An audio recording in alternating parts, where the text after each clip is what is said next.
Today for our deep dive, we are unpacking Jean Racine's Phaedra. It really is a masterpiece. And what is so fascinating for us to dive into today is that while on the surface it looks like a costume drama, people in robes standing around in a palace, it's actually this terrifyingly accurate look at what happens when human reason completely fails against human passion. Yeah, and this play hit the stage in 1677, and it basically defined an entire era of theater known as French classical tragedy, or neoclassical drama. Right.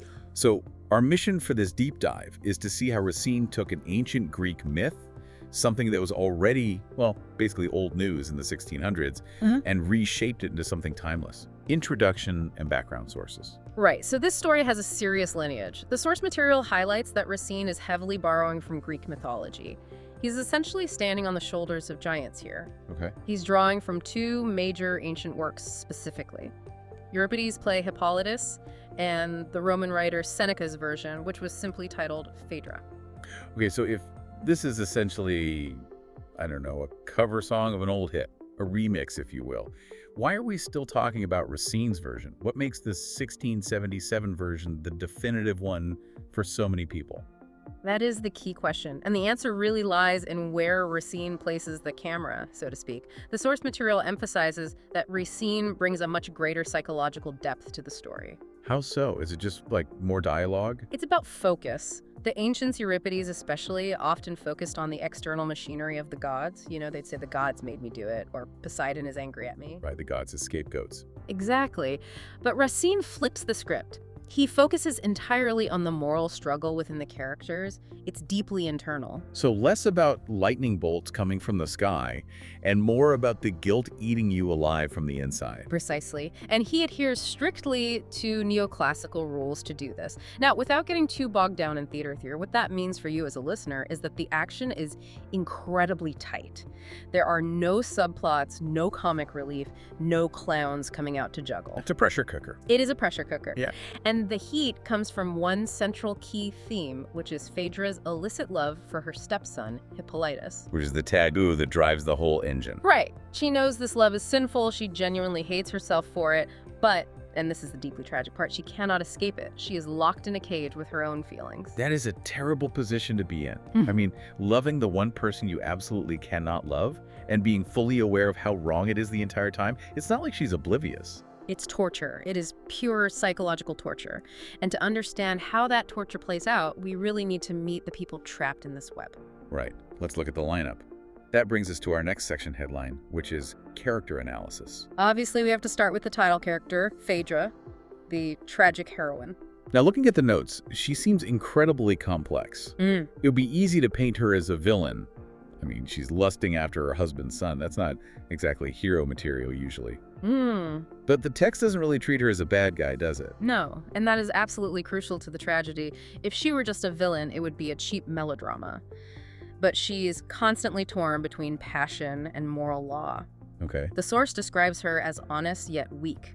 She actually views herself as a victim of fate. In her mind, this forbidden desire isn't her fault. She believes it's a divine curse sent directly by the goddess Venus. So she feels like she's being hunted by a god. Like she's the target of a divine hit job. Exactly. She symbolizes the destructive power of uncontrolled desire, but she doesn't want to be that way. She's fighting it with everything she has, but she's just losing. Then we have the object of this disastrous affection, Hippolytus. The innocent.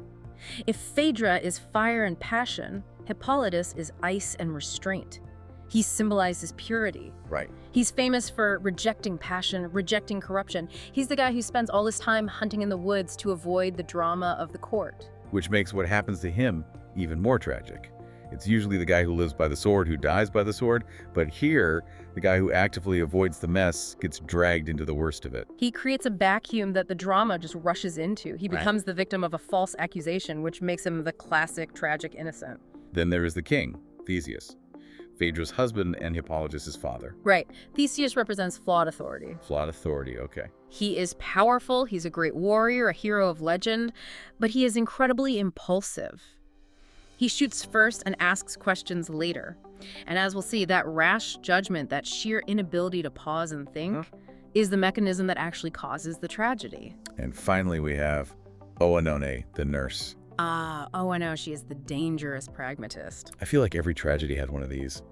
The person who tries to fix things and just ends up breaking everything worse. She is fiercely loyal to Phaedra. That is her sole motivation. But she is morally misguided. She thinks she can solve a deep spiritual problem with practical, dirty solutions. Oh. Her actions, which she genuinely thinks are helping, actually pour gasoline on the fire. So you have the conflicted wife, the innocent son, the impulsive father, and the scheming servant. It's a perfect recipe for disaster. It is. The fuse is lit before the first line is even spoken. So let's walk through how this disaster unfolds. We're going to go act by act because the structure here is really tight and it helps to see how the pressure builds. The headline for this first part is Act 1, The State of Confusion and Hidden Passion. So the curtain opens on the royal palace at Racine, and immediately the vibe is just wrong. The king, Theseus, is missing. He's been gone a long time. In fact, the rumors are swirling that he's dead. This creates a massive power vacuum. Right, massive political uncertainty. Is the king dead? Who rules next? And in the middle of this highly unstable situation, we find Hippolytus. Now, you mentioned earlier that he rejects passion, he's the pure guy, but the notes say he's actually planning to leave because he is in love. Wait, really? The guy who hates love is in love? That's a great catch, and it's a brilliant bit of irony by Racine. Hippolytus, who is famous for hating romance, secretly loves Aricia. Oh, wow. But this is highly dangerous because Aricia is a princess from a rival royal family that Theseus personally tried to destroy. So even the supposedly pure character has a secret. He's hiding something major from his father, too. Exactly. Everyone is hiding something. Meanwhile, Phaedra is in terrible shape. She's physically ill. It's a mysterious sickness where she basically looks like she's dying. And Waynone, the nurse, keeps pushing her, saying, "What is wrong? You have to tell me." And this leads to the inciting incident. It does. Phaedra finally breaks under the intense pressure. She confesses the truth to Waynone. She admits she is consumed by this forbidden love for her stepson. And she explicitly says she believes this is a punishment from Venus. And she's clearly not happy about it. Not at all. She is so torn by shame and guilt that she actually wishes to die rather than live with this sin. She sees death as the literal only way to save her honor. That sets the stakes incredibly high for Act 1. The king is missing, the son is secretly in love with a rival, and the queen is dying of guilt over her stepson. The moral and psychological conflict is locked in right from the start. Then we move to the next phase. The headline here is Act 2, Confession and Moral Crisis. This is where the plot really twists. News arrives that confirms King Theseus is definitely dead. Which completely changes everything. It changes the entire moral landscape of the play. Suddenly, the taboo shifts. Waynone immediately jumps on this. She argues that with the king dead, Phaedra's love is no longer adultery. Right. It's no longer a crime against her husband because, well, there is no husband. So she's essentially saying, look, the obstacle is gone. You don't have to die anymore. Exactly. She suggests it might even be politically acceptable to align with Hippolytus. She says, secure the throne, align with the stepson. That is Waynone's dangerous pragmatism at work. She convinces Phaedra to stop wishing for death and instead meet with Hippolytus. And this leads to the huge confrontation. One of the most famous scenes in French theater, actually. Phaedra meets Hippolytus, she confesses her love, but, and this is so important, she doesn't do it seductively. Okay. This isn't a seduction scene like you might see in a modern movie. The text says she speaks in broken, emotional language. So she's not trying to lure him in at all. No, she reveals her suffering completely honestly. She isn't trying to trick him. She's essentially showing him her wounds. She's saying, look at what this horrific guilt is doing to me. It's vulnerable. Extremely vulnerable. It really is. And how does the pure, innocent Hippolytus react to this raw honesty? He is utterly horrified. He's shocked. You have to remember, for him, this is unthinkable. He rejects her completely, declaring the love sinful and dishonorable. He immediately plans to flee Racine to protect his own honor and just avoid this massive scandal. So she gambled on the truth and she lost. She crossed the boundary of silence, thinking maybe there was a way out, and now she's just completely exposed. Exactly. She's left humiliated and terrified. The tragic chain of events is now moving and it cannot be stopped. And just when you think it can't get any worse, we hit the next act. The headline is Act 3, Reversal and False Accusation. This is the major twist, the real gasp moment for the audience. Let me guess. The dead king isn't so dead. Theseus returns. He isn't dead at all. He walks right back into the palace, alive and well. Oh man, I can't imagine the panic. For Phaedra, this is the ultimate crisis. She just confessed her forbidden love to her stepson, thinking her husband was gone forever. Now the husband is just standing there. She is absolutely terrified. She realizes her confession creates an immediate threat to her honor, her marriage, and her literal life.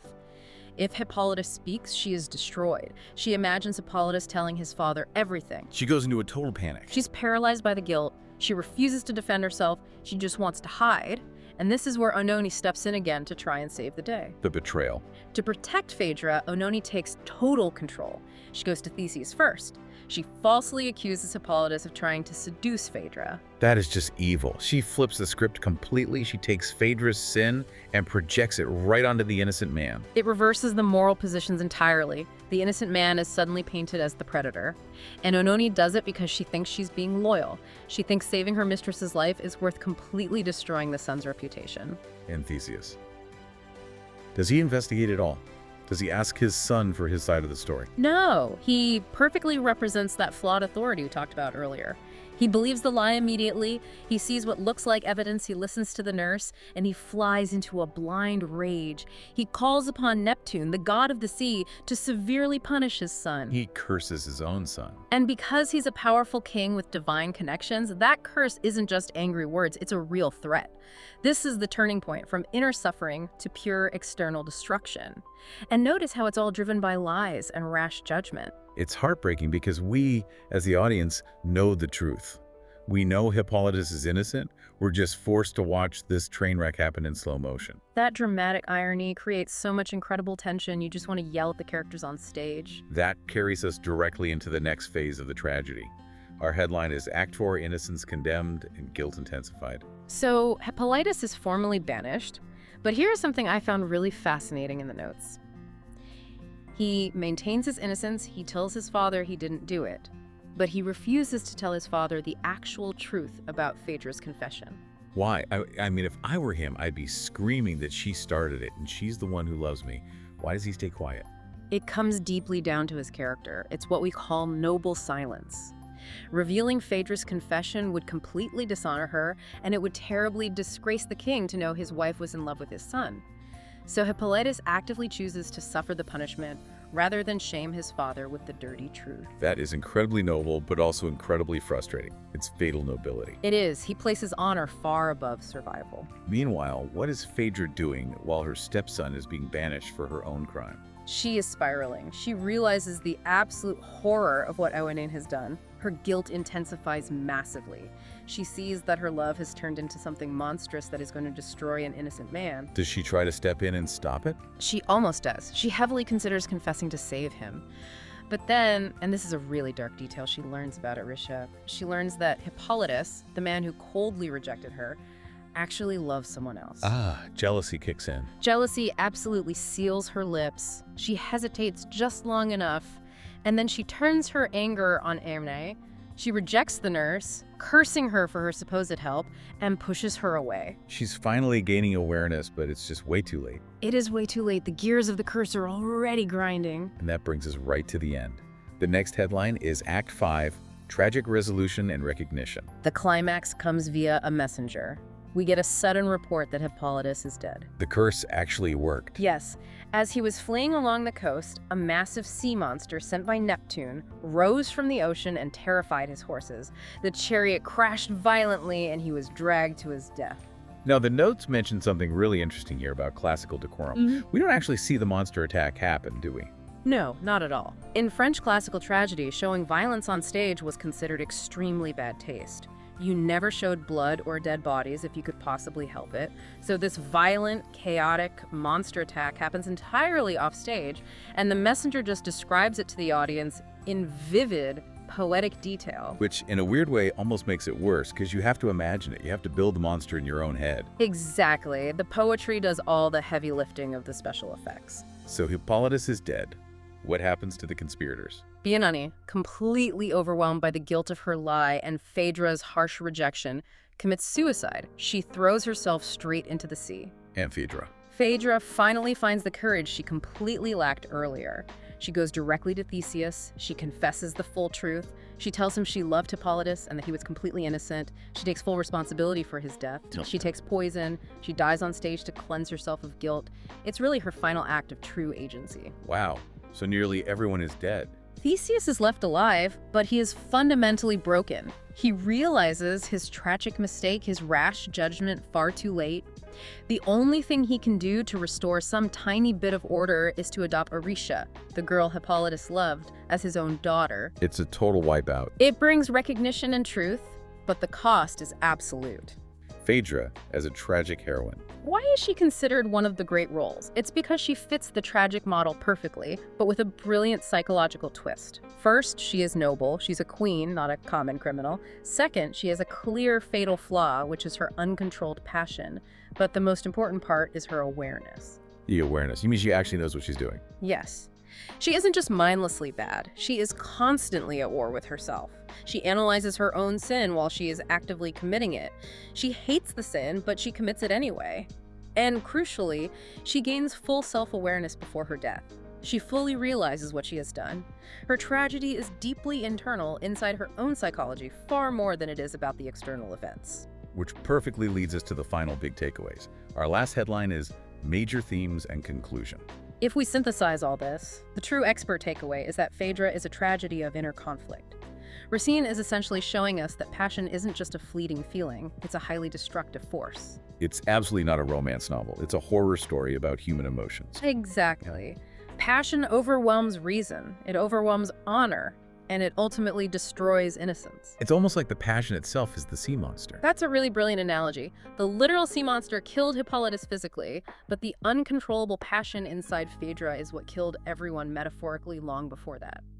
The play ends with moral awareness, but it's paired with irreversible loss. And that's the really scary part. You can learn the lesson, but you just can't undo the damage once it's done. Exactly. It completely demonstrates that inner passion can be far more destructive than any external enemy you could face. It really is a timeless story.